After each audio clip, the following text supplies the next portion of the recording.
finding love, you know. This is a show about love.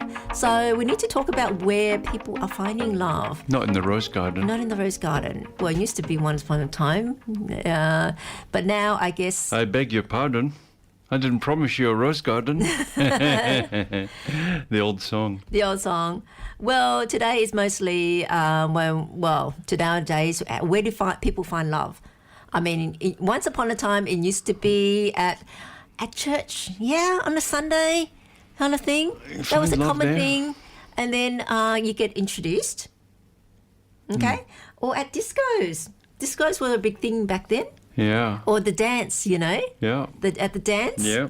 And so, but now that's not there. I mean, there's no discos anymore. Not even discos. You know, what do people do? I mean, they gather at the pub and just drink. Yeah. But anyway, that's for people that are trying to, after work, especially in the corporate world, see if they can find someone. And you see, I think Friday nights, the men all coming up in their suits afterwards, and the women all glammed up and hoping to nab someone. that way. Nab someone. But no, really, a lot of people now are going online. I guess because of the way society has changed and the dynamics, it's not that easy to meet people anymore, and it's just people are time poor. Well, it never really was. Yeah. I mean, unless, normally you'd have to go out, as you say, pubs or clubs, or where are we going out tonight with your friends? You'd have to meet all your friends and then go out somewhere. Back then, people had a bigger social network because they had, not so much friends, but you had family. Networks and people were more, there was more close-knit. And people tended to introduce or help each other out more. And people socialise more with their friends, with their family and extended family, whereas not really anymore. Yeah? Yeah. Yeah. So now, I mean, people are reliant, I guess, and because of the long hours people work now, I guess it's hard. So a lot of them have resorted to online dating. Okay. So that's the subject of today. Can dating apps or websites really match love, or is there a better way? Is there a better way? Or is there a better way to match? Look, why is this so relevant? Because online dating has dominated modern romance. Whether or not you agree with it or not, but that is the reality. And I guess if you haven't been too much in the dating scene or on the market, people don't really realise, but that is a big thing at the moment. And so, we need to address it as part of this relationship show. It's a big thing. Yeah. And look, not just dating apps. Just for the benefit of people, our audience, when I bring up dating apps, I also mean dating websites as well. Okay, not just apps on the phone. Okay. It's actually websites. Just say online dating. Thank you for clarifying. Okay, clarify. I feel so good after you said that. Dating apps and also dating agencies. The old traditional dating agencies, introduction agencies, the matchmaker. Before it was the village matchmaker, wasn't it? They had a local village matchmaker. They kind of knew everyone or something, so kind of thing. Everyone in town, a good lad for you that's available. I can introduce you, that sort of thing. But now it's turned into professional service. As an agency, like a real estate agent that matches people to properties, now it's matching people to people. Headhunters. Well, look. They both dating apps and dating agencies promise compatibility. Yet marriage rates have continued to fall, haven't they? And many couples meet but fail to last. Wouldn't you agree? Yeah. Especially looking at our divorce rates. Yeah. Very difficult for a couple in this modern environment, unless you've got a lot of things that are in attributes, a lot of attributes that are in alignment with the other person. Then pretty much say that most marriages don't work out. No. And look, people feel overwhelmed with choice but are really underwhelmed by connection. And overwhelmed by choice but underwhelmed by connection. As mean the connections aren't that good. The matches aren't that good. Yeah. And despite technology, people feel more confused about relationships than ever, really. So it raises an important question. So if modern systems are so advanced, then why are relationships failing at record numbers? Because modern systems are so advanced. Yeah, well then why are our relationships failing? Well, like it's that? because, before we were heavily dependent upon a partner. If you were working outside all day and come home, you're exhausted or whatever, and you've got to do all this stuff. And you worked as a team, yeah? Somebody would take care of the home, somebody would bring the money in or whatever. Yeah, everyone knew what they had to do. Yeah, what they were supposed to do. But that seems to be disrupted. Disrupted.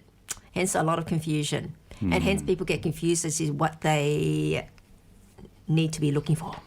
So look, we've never had more dating options, yet people are lonelier than ever.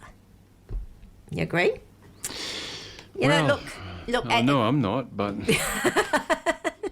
I'm saying people. Yeah. Look, apps promise algorithms, matching on algorithms, and agencies promise expert matching. Yeah, they say they've got psychologists, they've got this relationship expert with all these, and they're matched then by you've this. just got this thing called psychosis, to deal with. You've got all these psychosis attributes to deal with. And then that's why I said, we've got psychologists. Our matchmakers are qualified psychologists and all that they forth. But no, look, and I've got another thing to say about that that part. But anyway, if these systems work so well, then why are so many people still single, divorced, or disappointed? Because they're seeing too many psychologists. Well, the word psych means spirit, and ology means study of, so it's study of the spirit. Well, obviously that doesn't work because look, the only spirits that they're much concerned about is the one in the bottom drawer. Whiskey bottle or something. Whiskey bottle. Perhaps. So tonight we're going to ask, are modern dating methods missing something essential about human nature? So obviously they're not doing something right. There's something missing. Well, they're after numbers, you see. They're after eyeballs. They're after mass adoption. Mass adoption. So it's very broad sweeping, isn't it? Mass adoption. But the problem is, look, the advantages and disadvantages of all of them. Okay, and particularly, I'll start with online dating.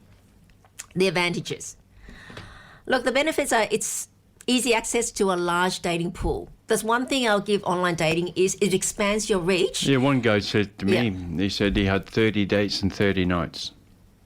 Okay, by so design. There was no double dates. There was never seeing someone else again. It was all a brand new one. But by every design, single night. He wanted it that way, eh? Yeah. So that means he wasn't actually looking for a serious relationship. No. It served its purpose, that's a benefit of it. But but what that highlights is, people go on there and not be serious, and then you've got people that are going on there that are looking for something serious. Then you've got an issue. People get disappointed. Well, aren't you supposed to tick a box or something, like serious or not serious? But if you click not serious, people are not going to... Not going to. No women will look at you. Look, on a dating profile, for those that are not familiar with online dating, okay, like most people have either been on online dating or know someone that has been on online dating. That's pretty much true. Yeah. And for those that are not familiar...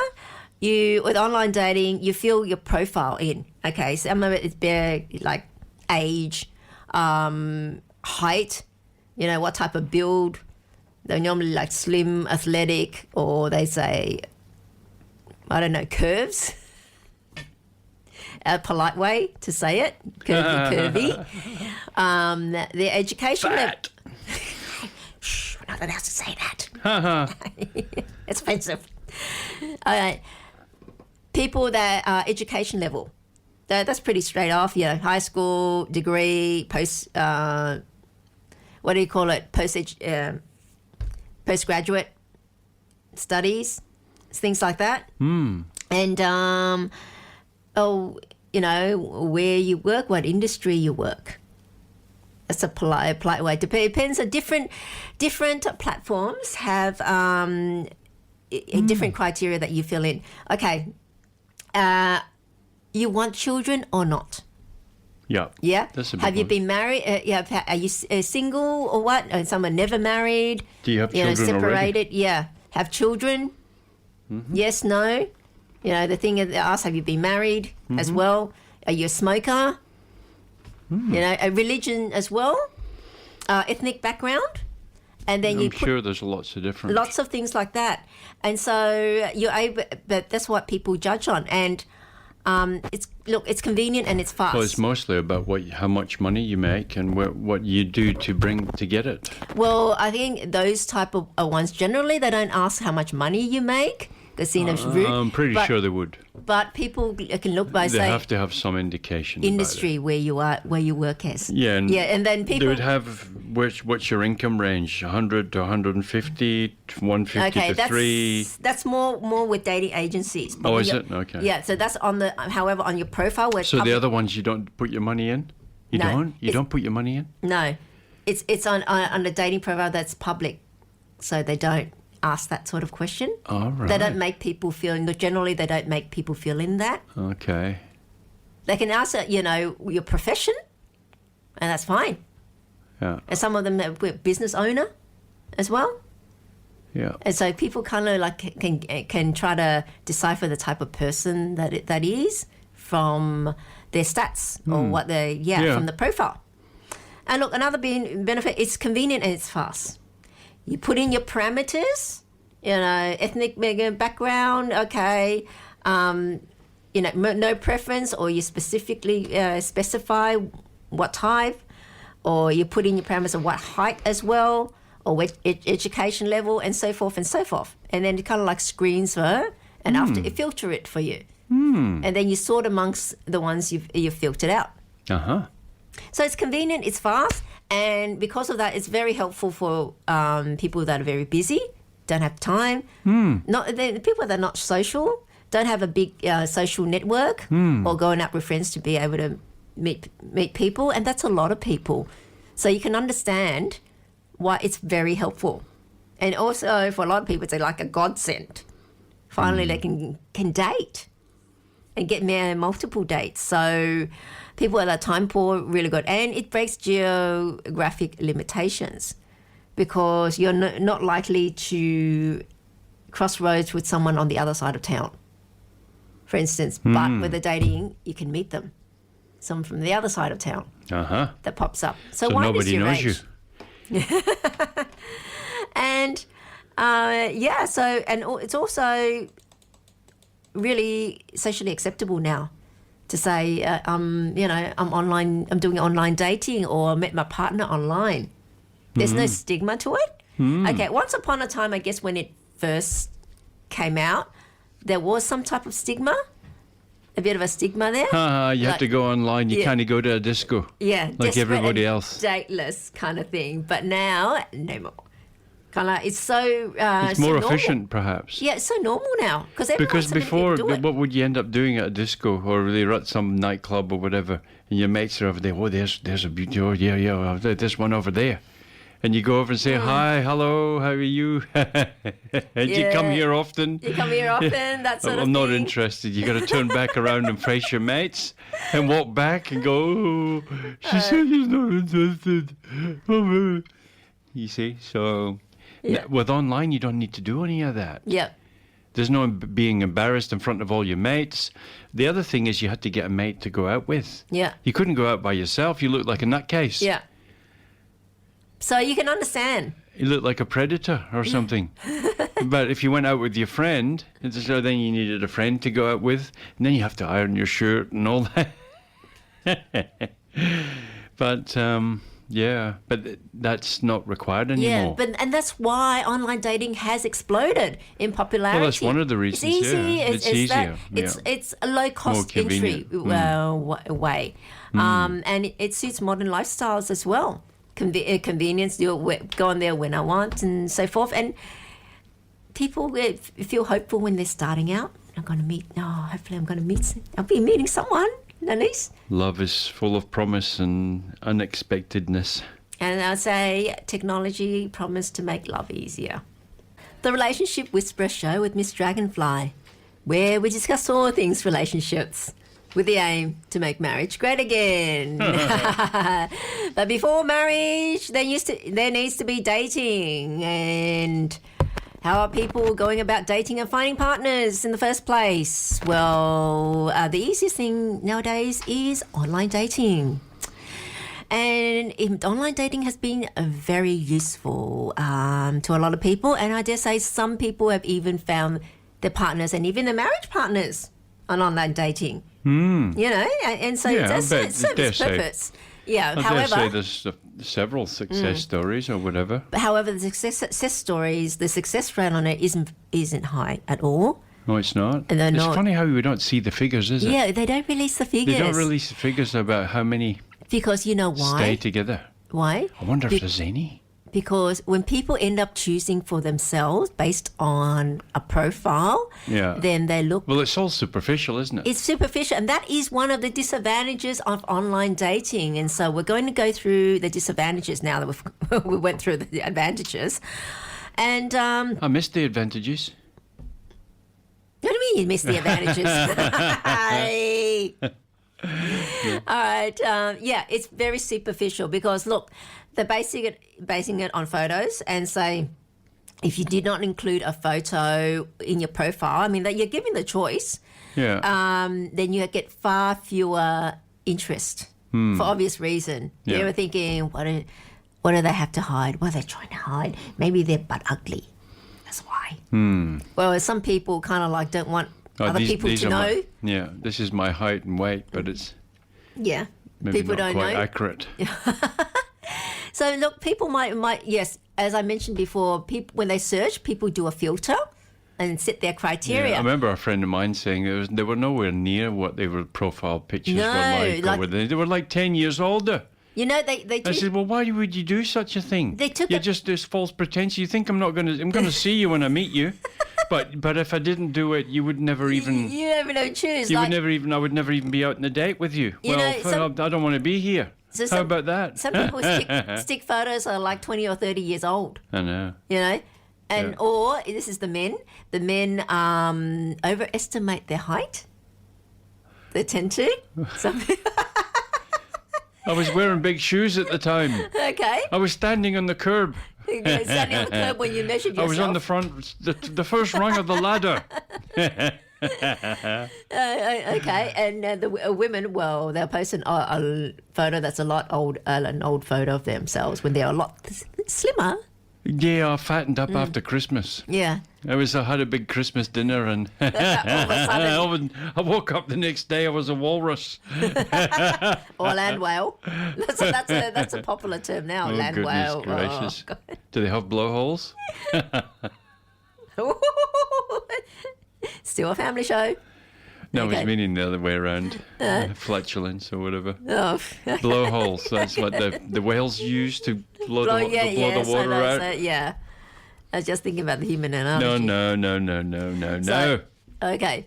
Look, and you know what? If there is a space, if they put their income levels, if one happens to, have a criteria for you to input their income levels, they might lie on there as their income.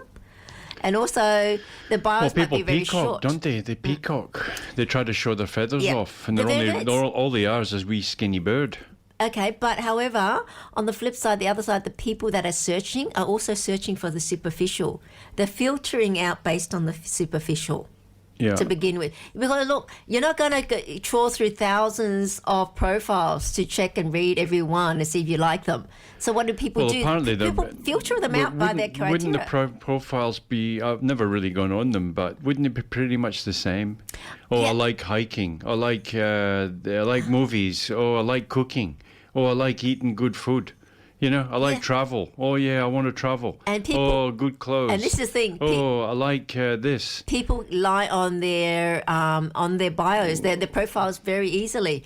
You know, they put it out as to what would be attractive to a lot of candidates, a lot of people, so they can have a lot of interest and be able to choose amongst them.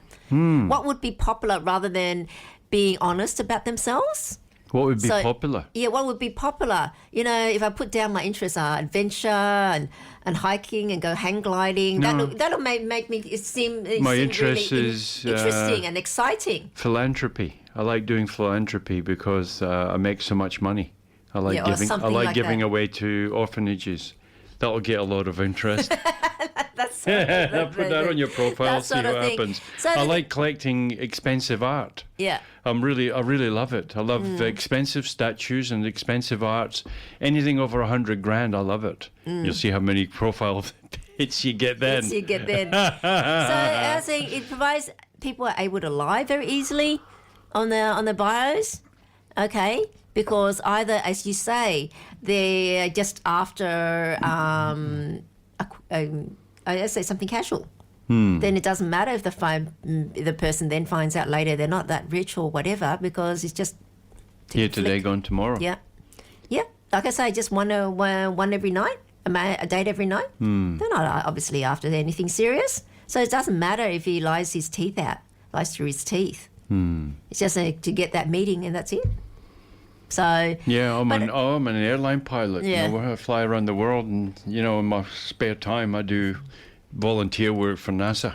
You know, wow, big fish. And look, it encourages judgment over understanding. And look, it creates the illusion of endless options. There's so many people on there, plenty of fish. There's actually some dating site. yeah, they're all Plenty of they're all Fish. catfish. What's the difference between a catfish and a mother-in-law? What? One's got fat lips and whiskers, and the other one's a fish. So people think they've got endless options, but the reality is all the bios and the profiles do end up looking the same.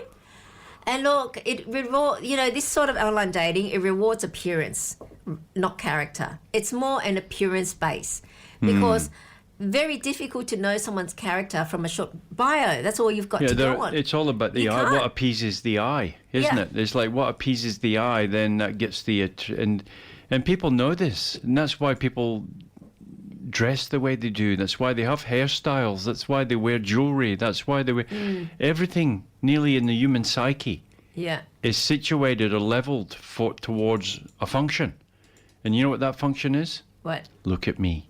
Look at me. Look at me. Look at me. Look at me. And look, and because of that, and because you meet people so easily this way, people don't value the people they meet as much as they did before. So it's becoming disposable, more like a disposability. It encourages that. Yeah, but in the old days, it was hard to acquire some hard to type meet of things. someone. Hard to meet someone. You had to go through gyrations, Yeah. get a chaperone, and all of that. And so people value the matches the people that they meet. Nowadays, it's so see you on the speed dial or whatever, and here, hi, and bye. Yeah, but the other problem is, look, people are choosing partners based on what they think they want, not what they actually need. If you're thinking, because when people assessing and filtering out, it's all based on the superficial, isn't it? Someone's age or height or whatever, even ethnic background to an extent. I know that it is legitimate because someone's ethnic background, or they also carry with their culture as well. And if it's not a culture that you think that you can live with, then you'd avoid that, wouldn't you? That's fair enough. Yeah. Yeah, it's not for you. It's not But compatible. in the beginning, for we you. all think we can live with that culture. Yeah, But then we find out it rubs on us. Yeah. And it becomes like, because I did a show. One of my shows was I Frictionless. talked on cross-cultural relationships. Yeah. The challenges in that. While Yeah. it can be amazing and bring amazing yeah, it rewards, can bring beautiful. no doubt there are still challenges. They're very challenges, yeah. Yeah. Big time. So it's not for everyone. Yeah, after And, a while, you yeah. can't hack it anymore. You simply are right over it. And the food and the smells and all of that. It's, So the practices and you're not used to it. You didn't Yeah. grow up with that. So that's the... But and this is the good point about online dating. I mean, You don't swipe on someone's soul, you swipe on their marketing. Oh dear. It's based Where are all you getting all these things from? based on their marketing, yeah?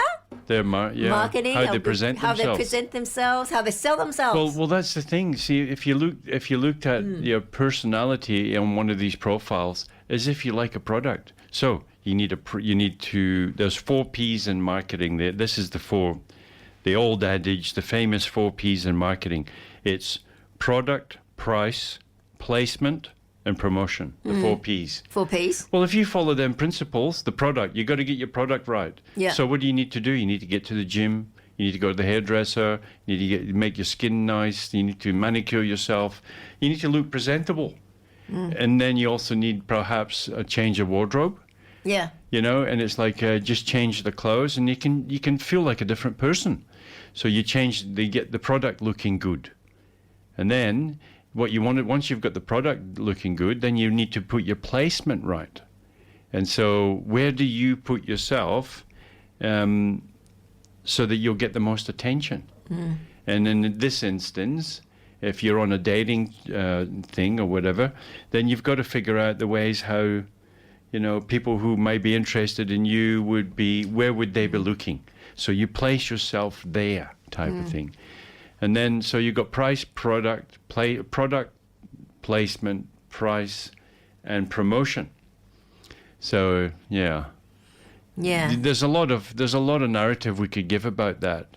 But if you see it like you're a business, like you're like a product, you've got to display the product. You've got to put down the bullet points of all the great benefits of it and how it can benefit your life and how low cost it is and how low maintenance. Yeah.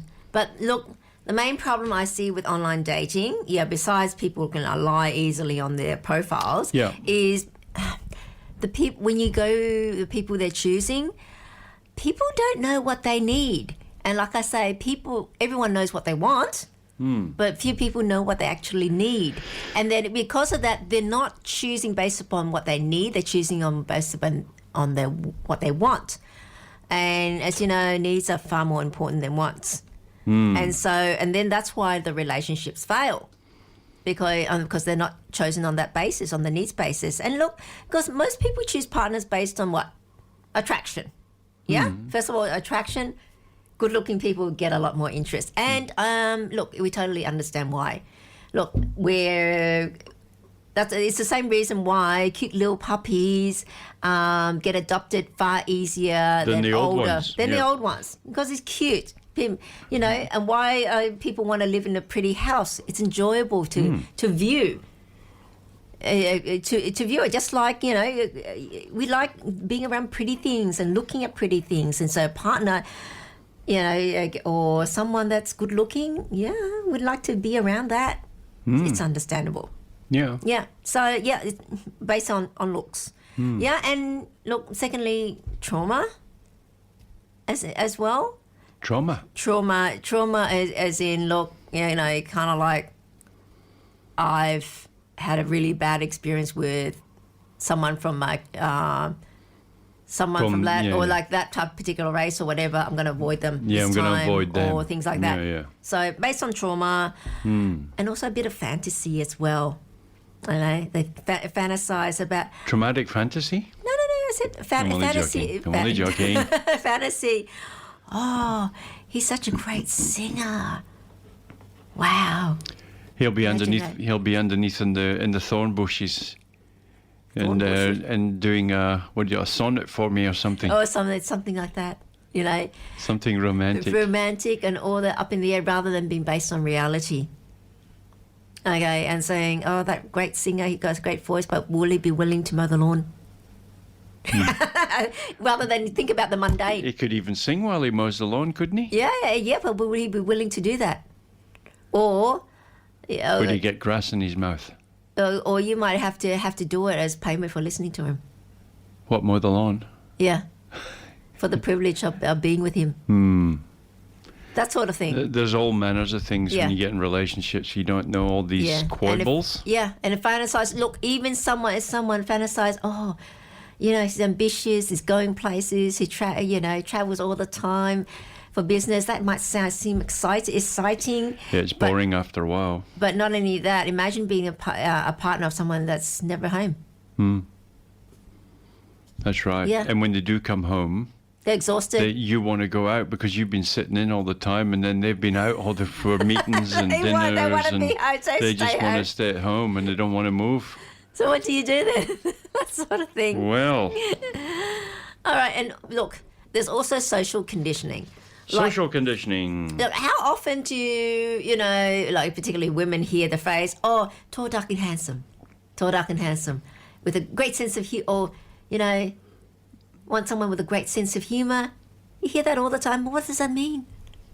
It's not like I don't think they really know that they really want that sort of thing. Yeah, And great because sense of humour. Does my bum look fat in that? Ah, ha, ha, ha. Look how fat your ass is. Ha, ha. because they hear it's being said all the time, Yeah, they no, think it's that that's what they need to do. they parrot it. Yeah. But look, if someone with a great sense of humor is such a great match, a great person to be with, then comedians will be great catches. Usually a lot of them are depressed. Yeah, but people are not hankering for a comedian. I want to find a comedian. I want to marry a comedian. I be with a comedian. They don't, do they? It's true, isn't it? It's like it's not very movie actors or lead singer in a band or what's the most desirable. yeah. Comedians are right away down the bottom. Right away down the bottom. And you think they would be at the top, wouldn't Well, you? of course, everyone says Everybody that- wants a sense of humour. Unless they're worried that they're the recipient of the sense of humour. Yeah. The show's made up a lot about them. About them. And look, few people understand their emotional patterns, their own patterns, what they need, and their own blind spot. I mean, what they themselves lack. And Well, not many people know what they really like, do they? yeah, but Not also many people do know that. their subconscious needs. People don't realize that. Really think about their subconscious needs. Okay. You What? they think, oh, I need someone good looking. That's what they consciously think they need. Yeah. Well, what about the unconscious? Unconsciously, well, The subconscious. Subconscious is look, they don't have things together. They really need someone to be able to help them manage their life. So that's an unconscious need they don't think of. They don't think of, oh, I've got to find someone with a better skill in that, much far better skill than that, that can help me, that would be able to manage it for me. Yeah. They don't think about that. No one. I need yeah, someone they- to wash my clothes and do Well, all then that. you've got the washing machine for that, but there are other things. Organise, okay, or someone would be far better at solving problems than you are. When you keep and you're very bad at it. For instance, they don't think about going to look for someone with that skill to get compensate. Yeah. Or Well, look, you know what? If you were just a bit, if we were all of us, if we were just suddenly gifted 30 sort of IQ point. I don't know about IQ intelligence quotations and if it's real or, or whatever. To me, it seems like the ability to solve problems is the real form of IQ. But nonetheless, if we were given that superficial or hypothetical 30 points more, our lives would all change, wouldn't they? If you notice that the people are a bit smarter than another race, there's certain races that are a wee bit more evolved than other ones, and you can see that some races bring forth big heavy metal that floats in the sea and big bits of metal that fly up in the sky and they can go to one country and the next and within a few hours. And then other countries that can hardly, they wouldn't be able to do very much at all in primitivism. So just by having a few points of IQ or more intelligence, perhaps, could make all the or more difference. consciousness, could make a massive difference in our lives. We could have our lives could be so much better. For example, how much is the human being's life more greater than a canine or a chimpanzee? How much greater is our lives compared to an animal's? We've got running water, we've got flushing this and all that, and ovens, and you know, and all of that, where they've got to go and hunt and scavenge and you know, get bit at and risk their life and stuff to get it. So just by that level of consciousness, just by being more intelligent, you see, we can radically lift and increase our lives. Yeah. And if our partner that we choose is smart, who've got their crap together, they know what they're doing, they're really smart, our lives can quantum leap.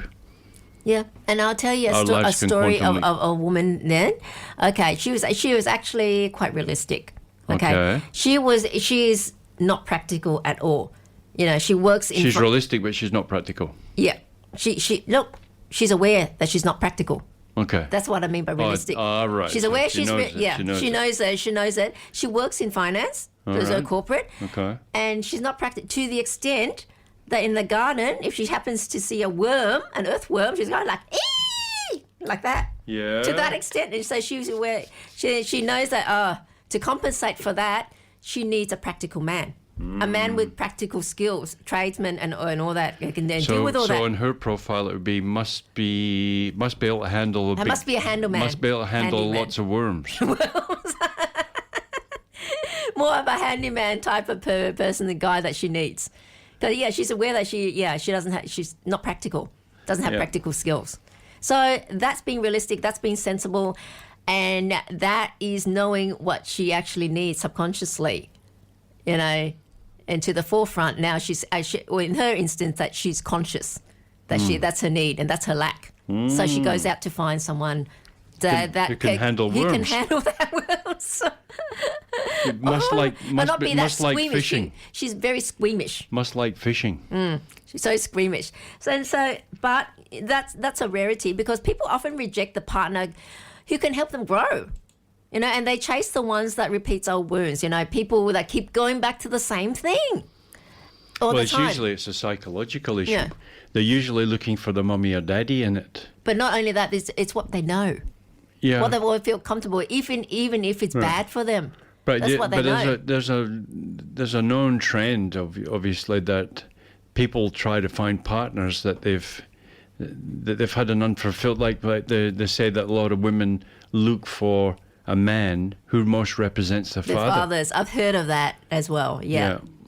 Whether or not that's true, that's not quite true in all instances. But not it's almost in all instances. But I'll tell you what, many. Their fathers provide kind of like the standard by which she measures other men by relative to her dad, kind of thing. So dad becomes something that she compares her partners to.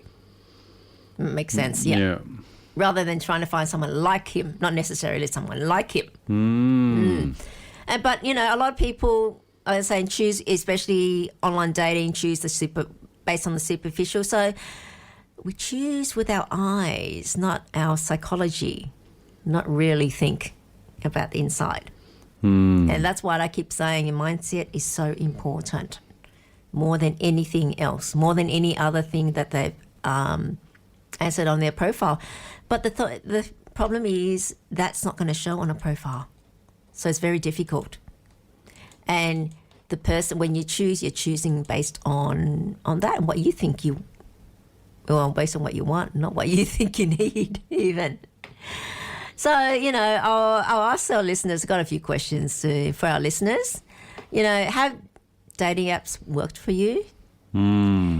Did your matches reflect who you truly are? What was the result of them? And did you end up with people similar to your past relationships? Yeah, people are unfamiliar. They keep going back to, like I say, what they're comfortable with, what they know. Okay. And I know some people that have been smart enough to realize the shortcomings of online dating, especially when they don't meet good matches online. Because, like I say, with online dating, it's both ways. It's not just the person searching, it's the other person as well. You both need to be of the same mindset or want the same things. Because, you know, you might reach out to them and you have a fair idea that it's a great match for you, would get along, even reading between the lines of their profile. Because some people are at a higher level and they can do that. But if you reach out to them, the other person has to accept, though. If they don't think the same way, they'll reject you. So that's information asymmetry. And then the match doesn't happen. Yeah. So what do you do? And so some people that are smart enough with that, they go for professional help. They think they'll search for the help of the professionals by going to a dating agency, aka a traditional matchmaker. Okay? And so it kind of like outsource the selection to someone else for many reasons. The benefits, look, they have their own database, okay? And because when you go to a dating agency, you're paying serious money. Oh, you do? Well, you pay far more than you would on an online dating site. How much is it roughly? It depends on the level, though. You know, you have your bottom, what do you call it, base level one, which is like speed dating, where you kind of like date like 6 minutes each match. Okay. Yeah, and then you move on to the next one. Next. Well, actually, the men move, the women stay there. So actually, but how can you get to know each other within 6 minutes? Or have something like that? Well, they kind of do it for high volume. You could get to know a fair bit about someone in the first few moments of meeting them. Yeah, but nothing really. The face tells a lot about a person. What's inside of that person, the wrinkles, the lines on their face, what have they been through, what's their emotional distraughtness. They might be able to hide it in some level of conversation, but if you look closely enough, the face will reveal a lot of things. It depends on how aware the person is. Or Yeah. again, How competent the observer a lot of is. people then still resort to just appearances. Yeah, of course. And then, they judge it based on, where do you work in? You work in finance? Oh, okay. Or, I'm a janitor. Oh. Yep. Bye-bye. Kind of thing. Don't waste my time. Don't waste my time. But look, people think like with dating agencies, at least because it's so much more expensive, that the people go there actually serious. Okay? Actually serious, and so it's more reserved for people that are there looking for the long term. If you're willing to Which is put it nearly in front every of the woman, moment. basically. We're really every woman, but Unless not she's in a necessarily relationship. man. Yeah, not necessarily man. And that is the limitation because a lot of agencies have far more women than men. They for do? that reason, yes. The men are, like I said, Well, the men women, are looking for the wham bam thank you. yeah, whatever. they're not for a serious relationship. And the women are looking for the serious. Serious, so that's why you've Do got the far women more have women. to pay as well? Like, It depends on the agency, though. I know some agencies they make the men pay, but some agencies are actually quite quite fair in that. In that they're saying, look, they, them, or whatever. no, not necessarily. I say, if you want us to actively look for you, then you pay, man or woman. Okay. Otherwise, you just wait to get picked. Well, fair enough. That's fair enough. Or some actually payment from everyone.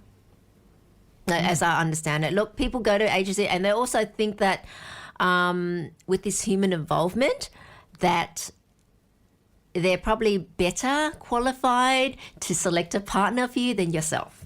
Maybe they know something that I don't. You know, maybe because especially if they just flaunt, say, we're psychologists, we understand people, or we use this, we have this patented method that of matching people that we've come up with ourselves. Yeah, it's if- really do they pay the first- revolutionary and so Yeah, it's forth. called, did they pay for the first date or they don't? That tells you a lot. That tells you a lot. There's your psychology. And look, there are specialized dating agencies as well. You know, there are ones for like graduates. Yeah. You know, professionals. There are ones for like you get the older set, like over 60s or over 40s, or ones for divorcees as Yeah, well. yeah. And there's one for high end that cater to high end, so to speak. And a lot of the time, especially the high end, it also depends on how high end that you are. Like I think in Australia, there's I know of at least one. And because look, because Australia is a smaller country, they don't have the capacity of, able to. There's wealthy people in Australia, but the pool of wealthy people is a lot smaller than other countries. Yeah, It's purely because of the population proportion. Yeah. So you have overseas countries, especially in London, when it's a centre in Europe, so to speak, and there's a lot of international people, especially London, a lot of wealthy people there. They might charge hundreds of thousands of dollars. Okay, and it's nothing money to those people. People there want discretion, absolute discretion, and that is so important. And also, when they're paying that amount of money, they expect quality to be able to know them and what they need. So they've outsourced it to you, so to speak. So there's all these type of levels of agencies as well. People think, human involvement, they'll know something more than me. And hopefully they do background checks, that person doesn't have a criminal record or a nut job, so to speak. Yeah. But they'll only know if it's, I guess, something's come officially. I don't know for privacy law, regarding the privacy laws, how much of it they can check. But at least I guess they'll interview that person. Well, you'd have to give an agree. I agree. I agree for you to do background checks and so forth. I imagine it makes sense because I've never gone to a dating agency. But you wouldn't be going out with a serial killer, would you? Sort of thing. Go out with Dexter or something like that. Or Ted Bundy. No, what do you do for the? Ted Bundy. What do you do at the weekends? What's your pastime? Oh, I like archery. I like target practice or something. I like hunting. Oh dear. Something like, and look, like I say, goodness. some of them have international focus, dating focus as well. So especially if International dating focus. Yeah, some of them, especially the elite, the very wealthy, or say the person that travels so much for business, either they're high up in corporates or they have their Has own a business. maiden in every port. That's the thing. And look, there's less casual behaviour in dating agencies, and I'll tell you about how different it is. I think there's an agency very high in London, and one reporter, she got to experience it for free because she was a reporter. She's doing a story on it? Yeah, she did a story on that How much date. would it have cost otherwise? Something like 50,000 to join back then. Okay, that's why I'm thinking probably at least over 100,000 or a few 100,000 now. Okay, this was more like 10 years ago or something. Oh, there's inflation? Inflation. Everything's gone up. But she was saying on that date, it was just so different than every other date she's been on before. Like even the man there, she was a woman reporting, but the man there was talking about serious things. What her goals were and so forth, what she does, what her goals were and so forth, what she thinks of this and that.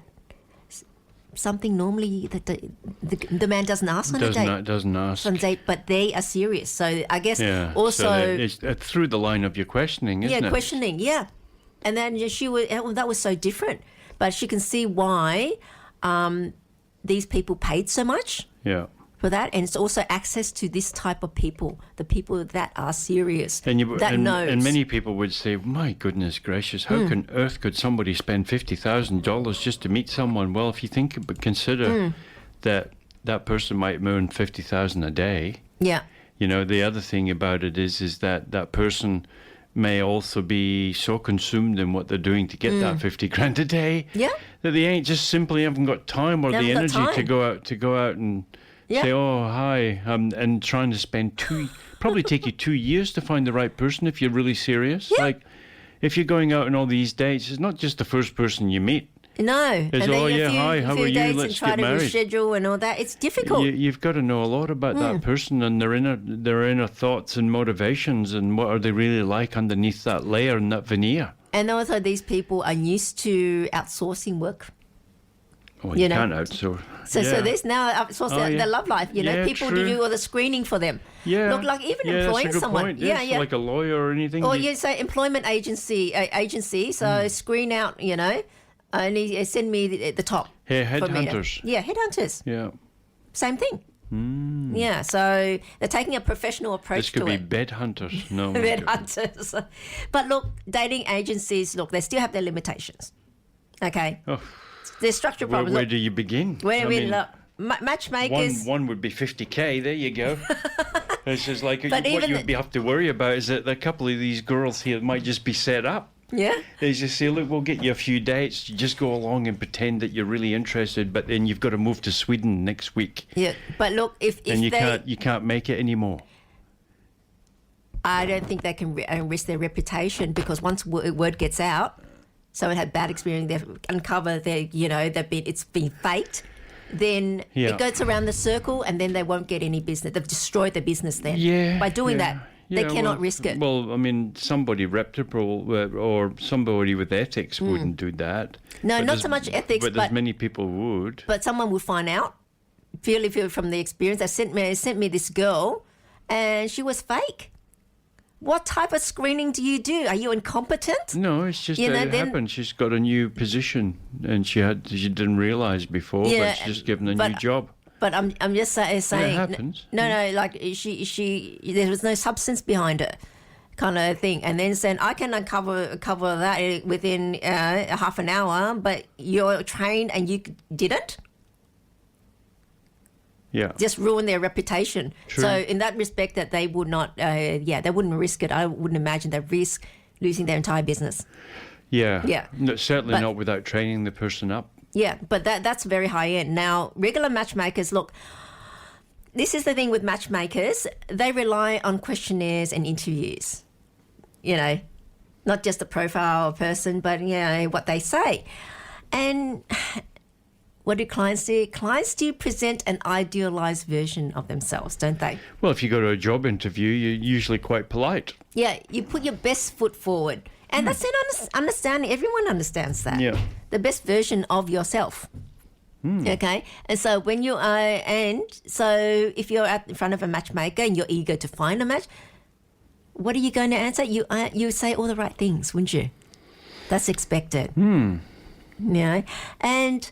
look, how do they filter personality? Why? So the matchmakers, they do that through self-reporting, relying on what the other person says. So that's where it's vulnerable, where people lie, and then again, how much of that person's skills or personality can you garner from, say, just an interview? Not very difficult. It's still saying you might surface level. People know? are very good deceivers. They're deceivers, and inner emotional patterns remain hidden.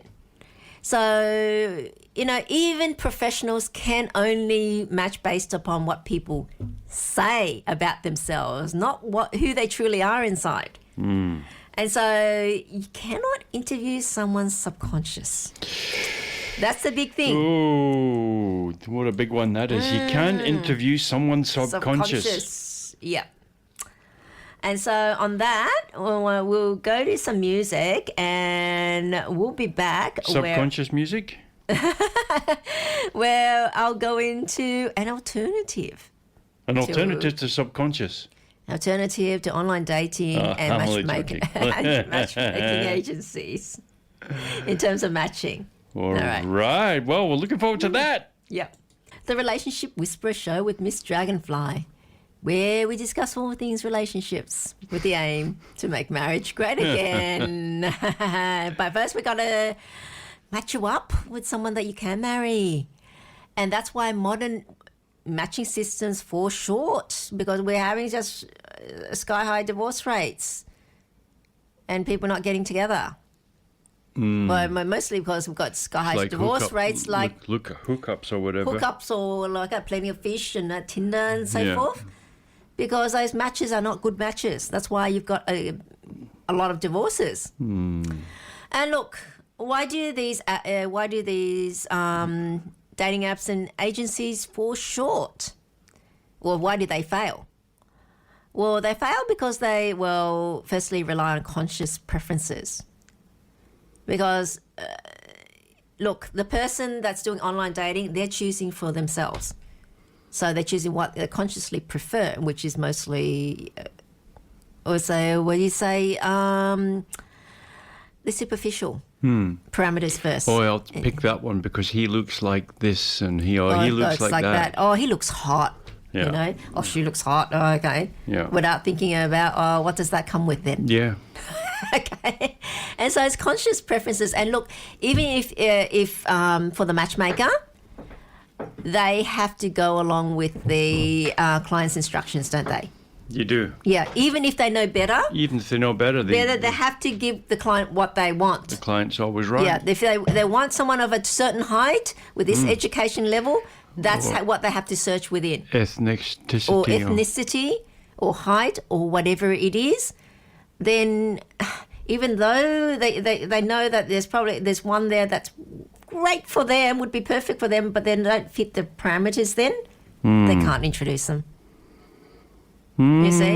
So it has to be going along with the clients, under the client's direction. And the problem is the client themselves don't know what they need, only what they want. So that's that issue. And also it looks, like again, surface traits, the superficial. Doesn't, as you know, people know, the cover doesn't mean, great cover doesn't necessarily mean it's a great book. Or one you'll be really interested in terms of the content, but because the cover looks attractive, you literally judge a book by its cover, don't you? And also, look, stated desires, what they themselves prefer, and they tell the matchmaker, this is what I want. Yeah. This is Jada, or the man I might want say, the best, the very best. I want a strong, independent woman. Because that's what the men hear. That's the top of a lined woman, desirable woman is. But the matchmaker with the sales know then those don't make good matches, don't make good marriages. But they can't. They'll be ordering you around. Yeah, but they can't say no to the client because that's what the client's instructions. Even though they know better. Imagine if they tried to dissuade the client. That's the not dilemma the best. of a matchmaking industry. It's hard. Oh, Cupid's got his jobs worked out for him. Worked out, man. And I'll tell you, as in, not so much now because China's really gone down, but say 5 or even 10 years ago, the matchmaking industry was huge in China. Okay. And men pay a lot of money there for the right partner. And so those matchmakers, the high-end ones, they might be paid like $100,000. But the client very specific. I want a woman that looks like that movie star. The eyebrows have to be, this much turned down, not too archy. They're that specific. And even when she showed him the photos look. This woman is almost look, I mean, majority similar to that actress. Yeah, but the eyebrows are not quite like there. Reject. Is that right? Not good enough. So her working for the agency, she was under a lot of pressure. So what I heard was what she did was she flew to some a town, walked around the shopping centres looking at girls until she found one that looked right, tapped on the shoulder. Do you want to marry a rich man? No. That's literally what she had to do. Yeah.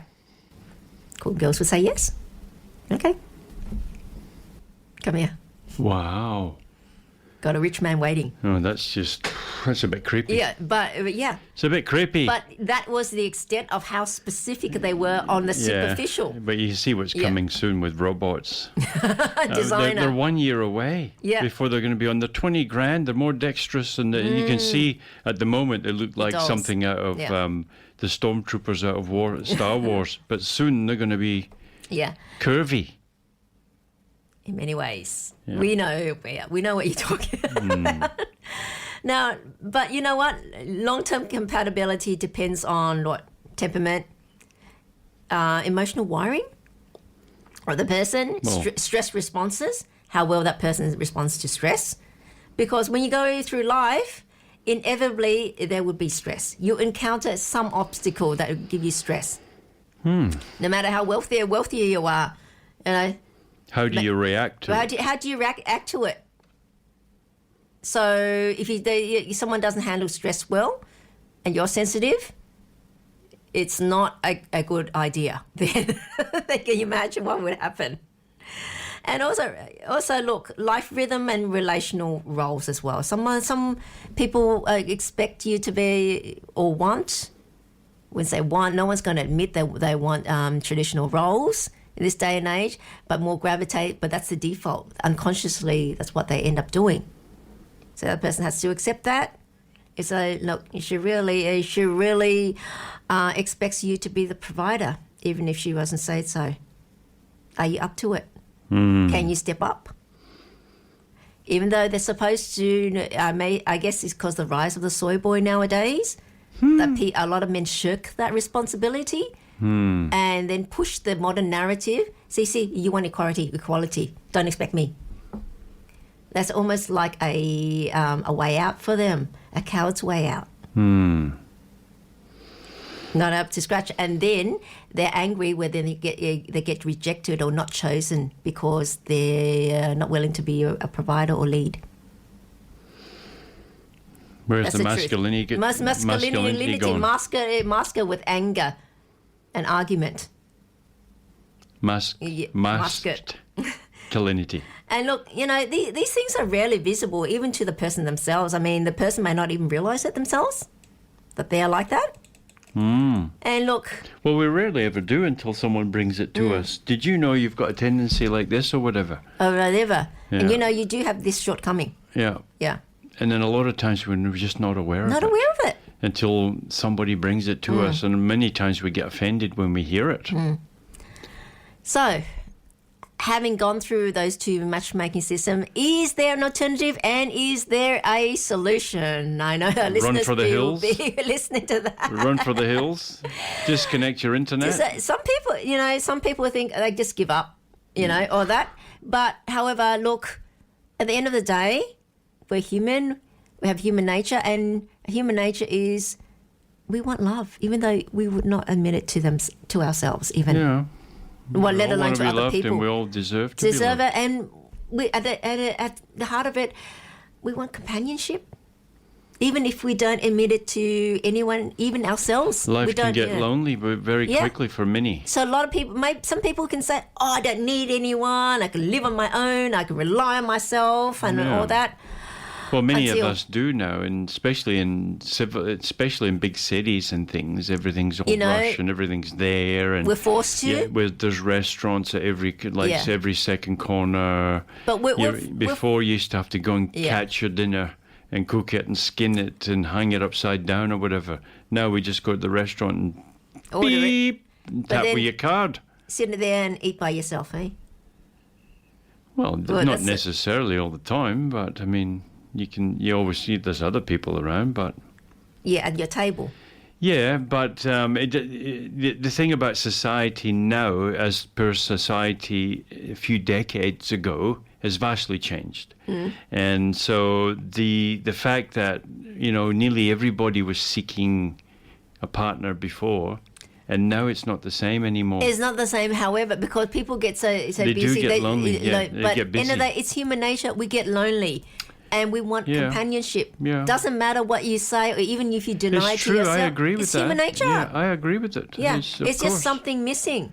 Well, eventually, it's just a matter of time before it catches up to you. For some people, it could be a long time. Yeah. But eventually, it does. Yeah, it does. It does. Depends on the person, of course. You know, look, I know someone. I mean, he says, I didn't have a girlfriend. I go for 6 years. I didn't need anyone. All that time, see, I can be by myself. And after 6 years, did he keep happy? And then after 6 years, it actually got to him and said, "Oh, I want someone now." So but trying to say, "Oh, I prove I can be on my own." Because I did it for 6 years, but hey, why didn't you continue for the rest of it? Everybody's different. So yeah, everyone, but even people ardently, in our hearts, we want someone. We want companionship, if for nothing else.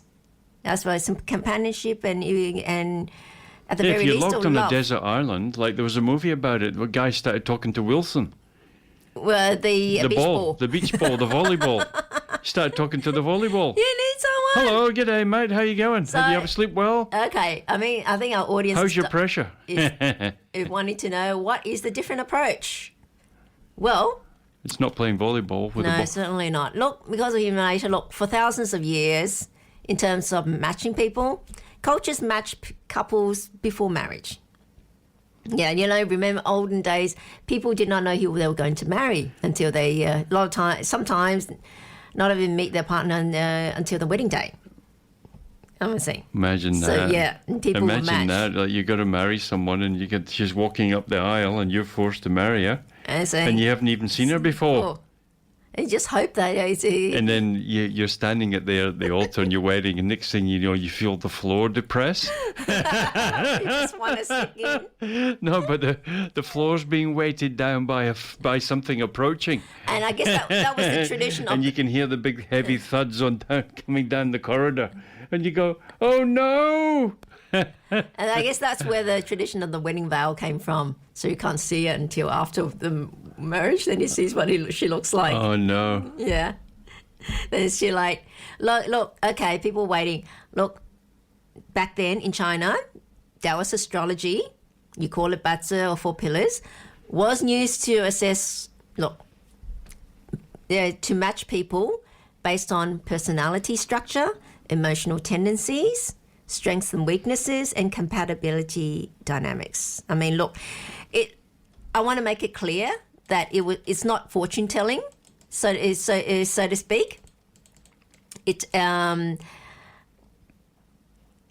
not fortune telling. It's mapping personalities. Okay. Mapping personalities. Yeah, it's personality mapping. So this system was designed to understand human nature, really look through to the human nature, and so then you reduce conflict because it's a matter of then this personality type will get along with that personality type.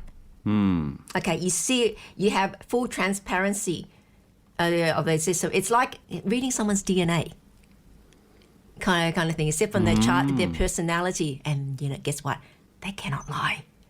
They can't lie because of that. They can't lie or present to themselves to be something they are not. Okay, so then we reduce marital friction, marital conflicts afterwards if the personalities will then get along, and you're able to identify areas of potential conflicts in the personality, so you warn beforehand.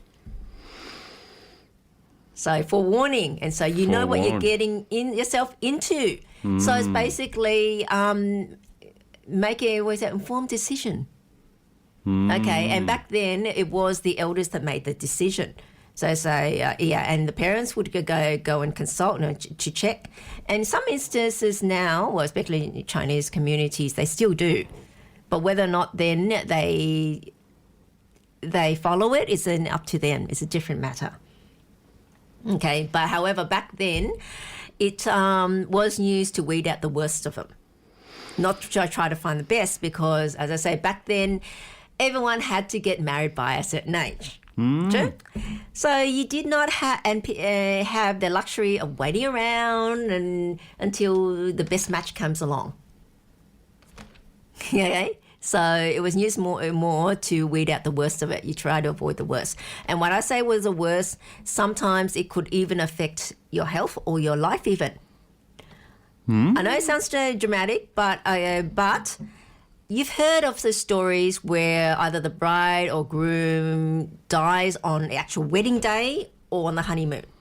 Yeah. So as soon as they get together, tragedy. it's toxic, absolutely toxic. So those instances that this type of astrology can see, and when people see and the readers see that, they'll straight out advise no, because this is not whether or not you get along or you have work on it or have more understanding. This is a feature of affecting your fate in your life. And then that's when the parents then will put their foot down and say no. Not at the not at the risk of your life. no matter how beautiful the girl is. Wow. Yeah. How interesting. Yeah, it may not be anything wrong with her. She could be a great partner for someone else and not affect someone else. Yeah. But just because the nature of of yours and hers, that's it. So I say that's why it's a no-go. Wow. So just say, okay, you just match her with someone else. Then fine. That's So how that, you recommend doing matchmaking if you're going to if you're going to be onto one of these matchmaking sites, or you're looking for someone, you want to speed up the process, you would recommend getting a reading. Getting an astrology reading? Astrology reading, because look, the birth data cannot So what be altered. happens at birth, like there's these imprints of the stars, isn't it? Like that. So when you're born, there's a screenshot of the stars. And it tells you where you've got your talents, where you've got your difficulties, where you've got your challenges, what you're really good at. You're basically stamped, just like if you're born with a certain set of DNA. Okay. It shows you the potential. Okay, if you're not going to be at least 6 foot tall, you cannot be a basketball player. That's it. Well, there's like one exception or something in the whole of basketball in the NBA. I think it was Muggsy. He was only 5 foot something, but he was able to be a champion. Not even his mother thought he could make it. There was a few. There's a few around that are smaller. But by and large, you can't. It's very, very extremely difficult. Yeah. Yeah.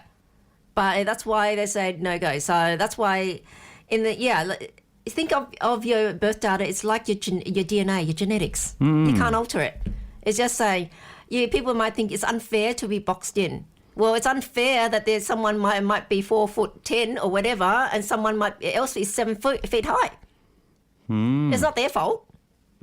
It's just what happened.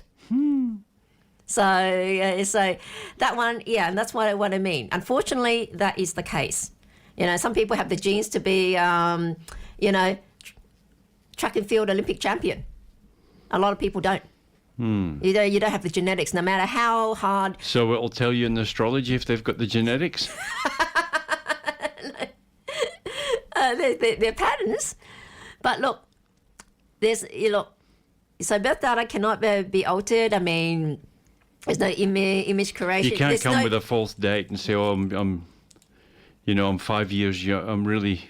I'm really much better in this area." I think. Or I'm really, some people lie about their age. The thing is, and they knock off 3 or 4 years. You can't pretend to be something else. Okay, one, you can't pretend to be something else because of the date of birth. However, if you present a false date of birth, yep, you have no way of knowing whether or not that fake date of birth you presented is going to be with favorable or compatible with the partner that you want to match, that you're pushing for the marriage because he might be very rich, or he or she may be very rich, and you really, really want this match. You can't really manipulate it unless you know everything. You can't. Even if you go to another astrologer to say, all right, give me a date of birth that will be compatible with him so I can present that as my real one to the reader, because the reader might use different methods of reading. Okay. You see, there are different schools and different methods and way. Well, that's a bit of a worry. Yeah, and they don't look at they look at different things as well. Okay. Okay, so purely by doing that, even if they went to that extent, may not necessarily work. They're not looking for the good looks, are they? And look, astrology also reveals, natural temperament. People can't, like I was saying, people can't lie. Their communication styles, emotional needs, and relationship roles. I mean, look, it often shows what people actually need, instead of what they want. The chart does not tell you who you want. It shows who works with your nature. What's going to work with your nature? So, hang on, say that again.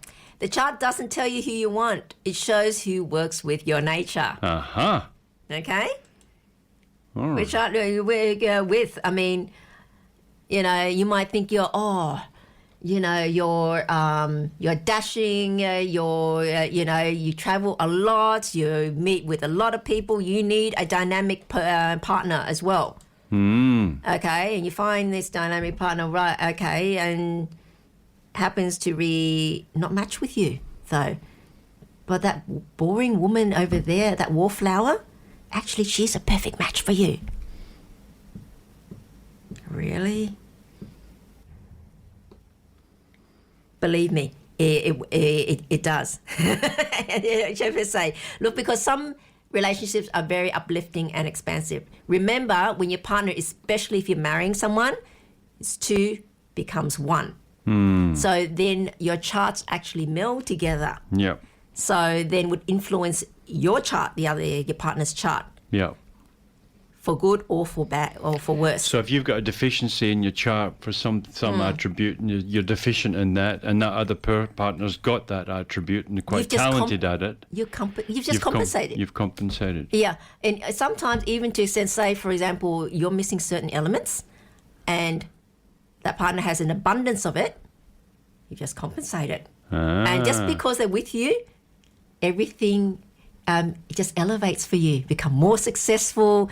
You end up having more things go your way. You get some yang in your yin. Yeah, everything just goes up, and that is the type of partner. Or you've got an issue in your chart that's holding you back, and their chart happens to resolve it. You just go up. Things that you haven't been able to do before, or now you manage to pull off. Yeah. Where you couldn't before. And so if you get it wrong. You get it wrong, disaster. No. Disaster. Look, the thing is... You held it here first, folks. You heard it here first. Like, for example, say the example of the deficiency in your chart. All right? If that person, their chart not only does not resolve it, they may... This is the thing. Some people may have no effect on your life at all, because it doesn't resolve it, but doesn't pull you down either. But if their chart exacerbates the situation, makes it even worse, or magnifies it, guess what? Your fortune drops. Down. No matter how good a successful business you've got, or whatever, career or so forth, then you're kind of like thinking, how come things keep going wrong? I have arguments at work now. The boss is angry with me for no apparent reason, or I keep losing clients. What? There's nobody listening to a radio show. And my partner has nothing to do with it. So you think, and it's and honestly, they may love you and have nothing to do with your career or your work, but just because they're with them. It goes down. Things go down. Well, this thing called good luck, what is it? What's this thing that we call lucky? Yeah. And this is another important thing, the difference between Western astrology and the Taoist astrology, the Eastern astrology. Western astrology doesn't look at that. They might look at personality-wise, but they don't look at fortunes in terms of how the other person affects you, fortune-wise.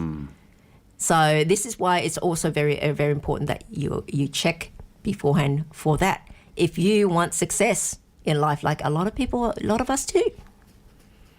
I say, and some people are only and there's a difference as well. Only useful for a certain amount of time. I hate to say it.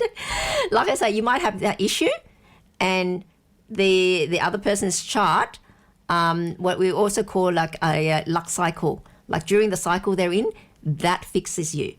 Okay, but after that period, after they've exited it, it doesn't work anymore for you. Oh dear. Okay, and then and also then you're not as attracted to that person anymore. For that, it's all very subconscious. That's why some relationships feel uplifting and expansive, and other feel. So you got 5 years with this one, and then you don't like that person anymore. Then it'll start getting. So that's why I would rather find someone with that able to help you in the permanent chart. That's why the permanent chart. Yeah, their natal chart rather than the luck cycle, which is transitory. Right. So different layer.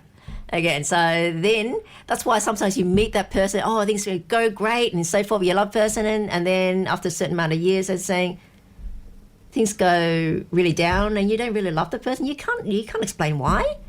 But then we look at the chart, okay, your partners, it was great while they were in that cycle, but now they're not anymore. So they can't help you, and that's why you're no longer attracted to the person. Oh, dear. That's it. And so, look, ancient systems look at whether or not partners complement each other, complement weaknesses, and whether one person supports growth and whether emotional imbalances increase stress. Look, end of the day, it was traditionally believed to affect success, emotional well-being, and family harmony. It's not destiny, so forth, but energetic compatibility. You know.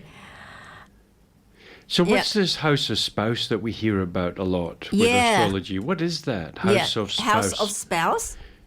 House of spouse is... Well, spouse means your partner, isn't it? Yeah, so it governs your, not just your spouse, your love life and your relationship, so to speak, when it's alignment. And sometimes, like you're saying, a lot of the times we look for issues with the house of spouse. Okay. Yeah, and whether or not, you've got a combination this year, you might meet someone. Oh, is that right? Yeah, saying, or if you've got a clash, there's in danger. Your relationship or your marriage is in danger, under stress this year, could even be, and it depends on the severity, could even lead to divorce. Oh dear. Yeah. So that's the type of the thing. Or in your house of spouse and your spouses, does it combine? Is it in harmony? Does it like each other? Or is it pushing apart? Is it a clash? It's just like you've got magnets, okay? You know how it's got a north and a south pole? Yep. You've got the north pole and south pole together. One It just repels, clicks. yeah. And then the outside just repels. Yeah. And then you kind of like rely on the other pillars to hold it together, but then that's a bit tenuous. So anything happens to that, you're pushed apart. So that we kind of like avoid in a reading. Yeah? But remember though, this is ancient wisdom tradition that's been used for thousands of years. Okay, and then I know a lot of people have argued and say, oh, it's not science, it's debunked and so forth. And they never used AI along them thousands of years, No, did they? they did not use AI. Oh dear. Okay, yes, a little warning to people thinking they'll use AI to try to match themselves or check with their partner. I don't know whether or not it's just because it's in early stages, but I checked the accuracy and there are a lot of flaws in it. At one time, it generated the wrong chart for the date of birth as well. And it doesn't center it. It looks at a certain area of the reading without taking into account the rest of the chart. It's centered on a bit like I actually checked it myself because for a couple that I did a reading on, and the eye said it was a straight no because of this clash. But if it was me, I would have still recommended this match because the other areas Was really good. That overcame it. It was a small area. Actually, the one they said was a clash ended up it wasn't that bad because even though it was a clash, the metal was a clash. That particular chart needed metal, even though it was a clash. So that negated it. So that's why it wasn't correct. It wasn't correct assessment. So that's just a warning to people not to rely on the AI. Maybe later on it would get a lot better. Could do. But at this time, at this stage, it's not good enough. At this time. So if you've got in your chart, if you've got a clash, the relationship could be over in a flash. Yeah. That's how it works. But look, people that are debunking say it's not science. Excuse me. That are saying this is not science. You can't negate that it's been used for thousands of years. If it did not work, then it wouldn't have lasted the test of time. It would not have lasted. They wouldn't have bothered, would they? Yeah. Well, wouldn't be. It was still been using it. Yeah. Yeah. So obviously it's worked. But there's a difference between Western astrology and the Eastern astrology or Taoist astrology. Yeah. It's a lot like I mentioned before. They look at different things, whereas Western astrology, personality. As I say, the astrology developed according to the culture and the needs of the culture, what the culture deems as important. So in Western-wise, personality-wise, get along with this person, said no. In the East, it's more than that. It's looking at success as well. Can you be successful in life with that person? Do you See, I compliment used to each look other? up the horoscopes of both partners. One was a Sagittarius. I said, "Oh, you're Sagittarius, half man, half horse. Yeah. That means you can crap in the street. You've got a license to crap in And the what was the street." reaction? I was only joking. Half man, half horse. Yeah. And so, look, as ancient... It saves you a fortune on petrol. All right, so look, it is a cultural practice used historically. So, Yeah. Look, it's not going to guarantee an outcome No, because of there's course still not. free will. You've I have to you've put it still out. got the persona. Yeah, you got the persona, got free And will. you know what else is what affects the psychology of most people is birthing. Because that's the greatest trauma of our lives is the birthing process. So if we come into there with the astrology, but our birth is tremendously arduous and very, very hard and almost to the point of death and all of that struggle, well, that has an effect on the people's psychology. So regardless of the stars and regardless of the things, we've still got the human psychology to deal with. And if somebody's been wounded, if somebody's been scarred, and there's lots of instances of them, people have been quite atrocious to other people. And so that leaves wounds within us emotionally. Yep. And so if we come along to a relationship, even though our astrology could be like, 10 on 10, could be the top of the class. But if we've got skeletons in our closet, if we've got baggage with us, then that's also difficult to deal with. Yeah. And just remember, though, there's no medical or financial predictions. It doesn't actually provides the basis. But would it show if somebody was going to come into an embodiment and be emotionally scarred? Would that show that it would be a possibility that would happen? Is they're vulnerable for that? Well, they'll show some sort of psychosis in the chart. Oh, it would? How would it do that? Yeah. Then I have to explain that as a reading. Okay, we've only got 10 minutes left. Or we can say We've only got 10 minutes left. You can see that the person's emotionally unstable. Yeah, it would. And people like that would recommend not to marry. Yeah. Yeah. Because there's some people who just shouldn't marry, shouldn't they? Should not marry for the benefit of everyone. Yeah. And look, technology can introduce people, but it can't understand them, really. Your dating apps and even, like I say, matchmaking agencies, dating agencies. Yeah. There's a limit to what they can do because, look, apps... You can't look inside someone's head. You can't. Apps show photos. We don't photos. know what's going on inside people between them empty spaces. Yeah, because apps show photos, really. Yeah. Yes, based on photos, and agencies read answers. And most photos are done usually perhaps in some type of studio. Smile, let's get your makeup on, let's put up your top collar button, all of that. You're groomed. And then you take a photo with the right lighting, the right surroundings, with a professional, the background, all of that. And you're sort of getting a distorted view, really, aren't you? I mean, look what happens with some people that wear makeup. I've seen these, there's these things on YouTube where the girl looks absolutely stunning. And when they take it all off, they look like a dropped meat pie. They look like a meat pie that's fell on the floor. And look, ancient systems try to understand human nature itself. That's a difference. Ancient systems try to understand human nature itself. Yeah. And matching based on that. And that transparency, being able to see through the person through their natal chart. And they cannot lie. And look, maybe the future of relationships isn't choosing between modern or ancient, but learning what each can and cannot do.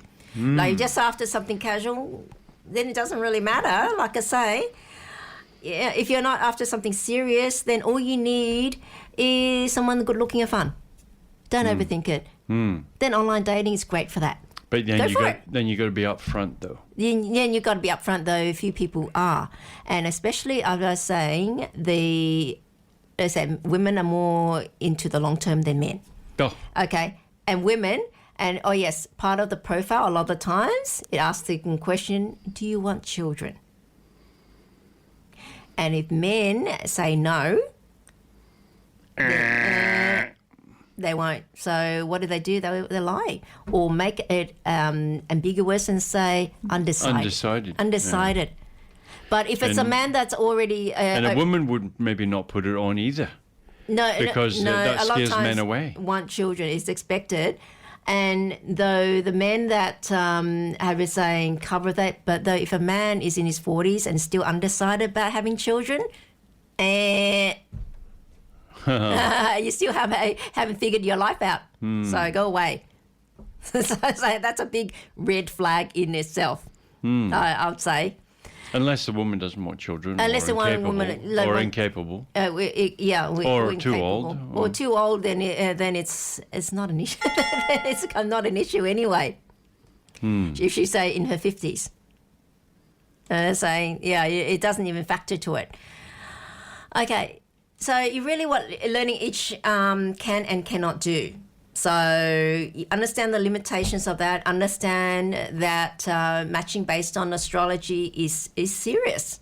Otherwise, why go to that extent? You know, and that's if you're looking for the long term. It's no point checking if you're just after something casual. Yeah. Yeah. And look, I'll leave a final reflection for our listeners. A final reflection for the listeners. Do you truly know what you need in a partner? Do you truly know what you need in a partner? And emphasize the word need, Ooh. not want. Or are you choosing based on surface desire and social influence? Tall, dark and handsome. Strong, independent woman. Good sense of humour. Good sense of humour. Yeah, that's so much. So thank you very much. Scottish accent. Scottish accent. Thanks for coming in again, Bluey. This subject is a bit different, but it is very important in the relationship sphere. And I know people have been asking me, okay, I've listened to you all this time and I agree with you, but where do I find these great partners? I'll have an answer for you. It's in your yin and your yang. You've too many yins and not enough yang. Eventually. So a reminder to everyone, okay, to download your free copy of my book. And the symbol looks like a yin yang. Yes, yeah. Your complete partner, how to choose the right partner for love and marriage for a lifetime. Just pop over to my website, makemarriagreatagain.net to download your free copy. Do you need to put in your birth chart? No, not for this. Oh. Okay. But yeah, you can order a relationship compatibility reading. Oh, you can? You can, yes. You can. Wow. Okay. So, don't forget to follow me on my Facebook page. I have 2 Facebook pages. You got 2 faces? Yes, Make Marriage Great Again and Miss Dragonfly. Oh. Okay. Try to follow both if you can, because I do post different things on the pages, but at least follow one. And if there is an issue or a subject you'd like me to cover, then feel free to leave it there as well. And if I can cover it, then I certainly will. Okay? And I'll close with this. I'm Miss Dragonfly, and this is the Relationship Whisperer. On 89.3 2G11 FM. Let's make marriage great again, not by swiping faster, but by understanding deeper. Oh, left you with that one. Say it again. What was it again? Okay, let's make marriage great again, not by swiping faster. Not by swiping faster. But by understanding deeper. But by understanding deeper. So on that, thank you so much for everyone listening. And don't forget to tune in same time next week. And until then, it's bye for now. Deeper and deeper. Deeper and deeper. Bye. Bye.